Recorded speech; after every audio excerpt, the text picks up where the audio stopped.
saddex dhalinyaro mutacallimiina oo dhalinyarta jaamacadaha dhigta ayaa oday doon wata oo dadka badaha ka shaqeysta oo naaquuda ayay ku yiraahdeen maanta doontaada naga kire badweynta noo dhaadhici oo maxaa tihiin sayaaxiin dalxiistayaal baan nahay waa masal markii doontii ku heshiiyeen ay fuuleen doontu bariga waa tii ku socon jirtay qorigii dabaylaha sharaaca lagu wadi jiray xagga dabaysha loo weecin jiray reer barbariya yaqaana iyo reer Jabuuti iyo dooniyaha dadna markaa saddexdii dhalinyartii odaygii bay wareysteen ay ku yiraahdeen adeer kani waa baylod kana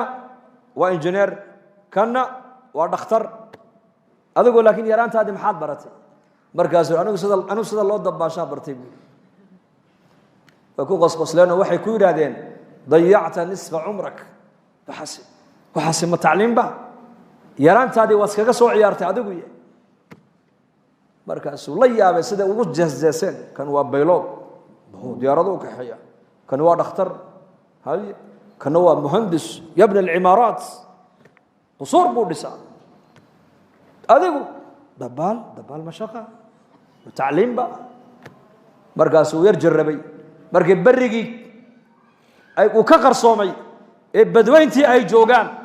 ayaa baddu way kacday markaa way kacday baddu saas uu sabaysay markaas odaygii indha kale yeesho u shiibu iska dhigayo markaa biyihii ku soo jeesto wuxuu yiri doontu gacanteeda kuma jirto hal mar saddexdii dhalinyaradii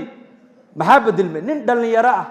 oo noloshii hadda ay u bilaamayso jaamacadii ka soo qalin jabiyay oo badweyntii isagoo maraya la yiri markabku u qarraqmay bal ka waran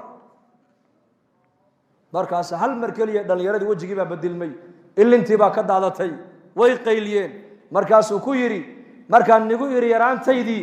dabaasha ayaan bartay haddaad igu tiraadeen cimrigaagii yaraanta waad soo dayacday anna waxaan ilaahay maanta cimrigiinii baad dayacdeene adigana beeloodnimada ku bax adna injineernimada ha ku badbaadiso adna dhakhtarnimada ku badbaad anoo dabaashaydii baan bilaabayaa buu yiri waa misaal yani haddaad u arkaysid nabi maxamed calayhi salaatu wasalaam hadyigiisa iyo ku dayashadiisa aan u arkayna dib u socodnimo inaan dib u noqonayna haddaad u arkaysid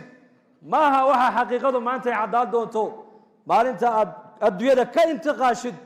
ayaa la garan doonaa keebaa dib u socod ahaa keebaa hore u socod ahaa